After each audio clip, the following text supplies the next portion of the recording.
Military ట్యాంకుల ప్రత్యేకత.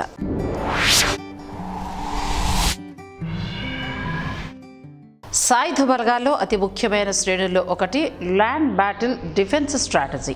భూమి మీద పోరాడగల శక్తి ఉన్న బలగం, ఇంకా యుద్ధ వాహనాల సమూహ వ్యూహం.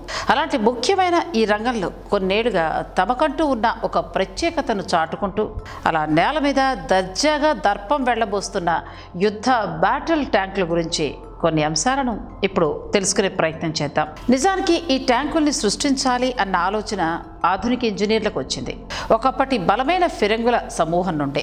ఆనాటి కాలంలో రాజులు ఇంకా వారి రాజ్యాలు తమ కోటల్ని కాపాడుకోవడానికి వాడే ముఖ్యమైన యుద్ధ వ్యూహాలలో ఈ ఫిరంగుల అమరిక ఒకటి.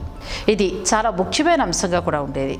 అలాంటి అమరికల్ని చూసి ప్రేరేపించబడి ఉద్దండపిండం ఇంకా గండరగండ తెలివితేటలు కలిగి ఉన్న బహుముఖ ప్రజ్ఞాశాలి లియోనార్డ్ డావించి ఈ ఫిరంగుల్ని కదిలిస్తే ఎలా ఉంటుంది అని ఆలోచించడం జరిగింది. ప్రముఖ వీడియో గేమ్ అస్సాసిన్స్ క్రీడ్ బ్రదర్హుడ్లోని కొన్ని మిషన్స్లో ఈ విషయం మనకి సుస్పష్టంగా కనిపిస్తుంది. కానీ ఈ ఫిరంగుల్ని లియోనార్డ్ చాలా గోప్యంగా ఎవరికీ కనబడని కర్మాగారాల్లో తయారు చేశారు అని, దానికి కారణం ఆయన ఇవి మళ్ళీ ఇంకొకరు తయారు చేయకుండా ఉండేలా ఆయా రాజులు ఆయనను బెదిరించి ఆ పని చేయించుకునేవారు అని చెప్పుకొస్తారు చరిత్రకారులు. కానీ అవి అంతగా పనికొచ్చేవిగా కనిపించకపోవడంతో ఆ రాజులు వాటిని వాడేవారు కాదు అని మనకి చెప్తోంది ఇంకో విశేషం.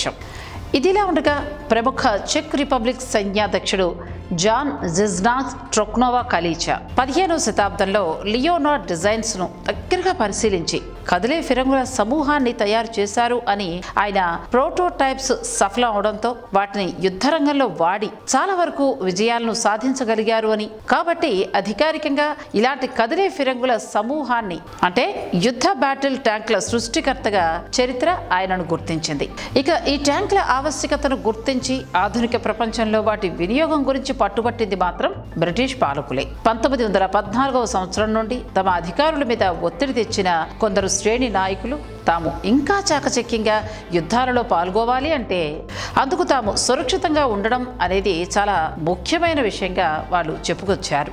మొదట ఇది అంత అవసరమా అని భావించిన బ్రిటిష్ ప్రభుత్వం క్రమంగా వారి గోడును వింటూ వచ్చి చివరికి ఆ సంవత్సరం నుండే హెవీలీ ఆర్మర్డ్ బ్యాటిల్ వెహికల్స్ అంటే కవచాలు గల యుద్ధ యంత్రాలను తయారు చేసే ప్రణాళికకు శ్రీకారం చుట్టి అలాంటి వ్యవస్థకు చెందిన డిఫెన్స్ నిపుణుల్ని పిలిపించి మరి ట్యాంకుల్ని తయారు చేయాల్సిందిగా ఆదేశించింది. అలా మొట్టమొదటిసారిగా బ్రిటిష్ ప్రభుత్వపు సముద్ర సైనిక సమూహం ది రాయల్ నేవీకి మొట్టమొదటిసారిగా ఆ బాధ్యతను అప్పగించి వారు ఎలాగైతే సముద్రపు అలల్ని తట్టుకునే దృఢమైన యంత్రాలను తయారు చేస్తారో అలాంటి యంత్రాల్ని నేల మీద తిరుగుతూ అవసరమైనప్పుడల్లా పిడుగుల లాంటి ఫిరంగి గుండ్లను వదిలే విధంగా తయారు చేయమని ఆదేశించడం జరిగిందట. ఇక ఆ పని మీదే నిమగ్నమైంది సదరు Royal Navy. British Mark 1 tank Solomon క్యాంఫ్లాజ్ను 1916లో తయారు చేసి బ్రిటిష్ సేనలకు అందించారు రాయల్ నేవీ వారు. ఇక అక్కడ మొదలైన ప్రస్థానం క్రమంగా ఇంతింతై బటుడింతై అన్న చందాన సాగుతూ యుద్ధ రంగంలో ఇలాంటి ట్యాంకులు ప్రత్యక్షమవడం ప్రారంభించాయి. Sherman, Leopard, British Mark 1, Renault FT Hotchkiss, Tiger Ariete అలా మనం ఊహించుకోలేని విధంగా శతాబ్దాలుగా రూపాంతరం చెందుతూ అందరినీ అబ్బురుపరుస్తూ రణరంగంలో చాలా కీలకమైన భూమికను పోషించడం ప్రారంభించాయి. వీటిలోని చాలా ముఖ్యమైన అంశం ఏంటి అంటే వీటి దాడి చేసే సామర్థ్యం, వీటి రక్షణ వ్యవస్థ, ఇంకా వీటి వేగం. ఇవే కారణాల వల్ల ఇవి ఇతర యుద్ధ వాహనాల కన్నా ధీటుగా పోరాడగలవు అని, అవసరమైనప్పుడు ఇతర వాహనాల్ని కాపాడడం లాంటి పనుల్ని కూడా చేయగలవని తేల్చి చెప్పిన శాస్త్రవేత్తలు క్రమంగా వీటి వేగాన్ని పెంచే పనిలో నిమగ్నమై వీటి అత్యధిక బరువును నియంత్రించి రక్షణ వ్యవస్థకు ఎలాంటి ఢోకా కూడా రాకుండా చేయగలిగారు. ముఖ్యంగా అమెరికా, బ్రిటిష్, ఇటలీ, ఇజ్రాయెల్ లాంటి అతి సంపన్న దేశాలు యుద్ధరంగంలో వీటి స్థానాన్ని చాలా ముఖ్యమైనదిగా భావిస్తాయి. ఇక వీటిని అన్నింటికన్నా ముందు వరుసలో నిలబెట్టే తత్వం వీటి కెమోఫ్లాజ్ మెకానిజం అంటే చుట్టుపక్కల ఉండే వాతావరణంలో ఇమిడిపోయే గుణం. యుద్ధ సమయంలో చెట్ల వెనకాల, పెద్ద పెద్ద మట్టి దిబ్బల వెనకాల ఇంతటి పెద్ద వాహనం ఉందని ఒక్కోసారి కనుక్కోలేనంతగా ఉంటుంది వీటి డిజైన్.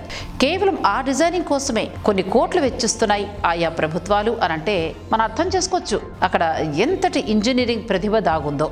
అసలు అక్కడ ఇంత పెద్ద వాహనం అసలు ఎలా దాచబడింది అని ఎవరైనా అనుకునే లోపే దిక్కులు పిక్కటిల్లేలా శబ్దాలతో పిడుగుల్లాంటి ఫిరంగి గుండ్లు శత్రువుపై దాడి చేయడం ప్రారంభిస్తాయి. పోనీ వీటిని పేల్చేద్దాం అంటే సుమారు కొన్ని వేల మిల్లీమీటర్ల మందం ఉండే వీటి శరీరాన్ని ఛిద్రం చేయటం అంత సామాన్యమైన విషయమా అని అంటే, అందుకే వీటిని చూడగానే ఇప్పటి వరకు చప్పగా సాగిపోయిన రణరంగ క్రీడ మంచి రసపట్టును అందుకుంటుంది.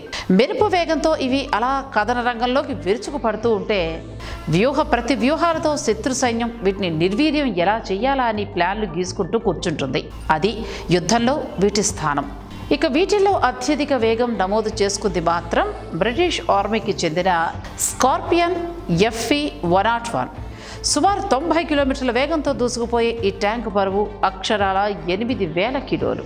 అంత బరువును ఇంకా యుద్ధ సామాగ్రిని మోసుకుంటూ అలా రణరంగంలో దూసుకుపోతూ గిన్నీస్ వరల్డ్ రికార్డ్ని కూడా కైవసం చేసుకుంది ఈ ట్యాంక్. అందుకే ఈ ట్యాంకులు యుద్ధ రంగంలో ప్రత్యేకం. మనిషి సృష్టించిన అత్యద్భుత ఇంజనీరింగ్ వ్యవస్థలో ఈ బ్యాటిల్ ట్యాంకులు కూడా ఒకటి అని ఈ విశ్లేషణ ద్వారా మనకు అర్థమవుతోంది. ఇలాంటి మరిన్ని విశేషాల కోసం మా ఛానల్ని సబ్స్క్రైబ్ చేయండి.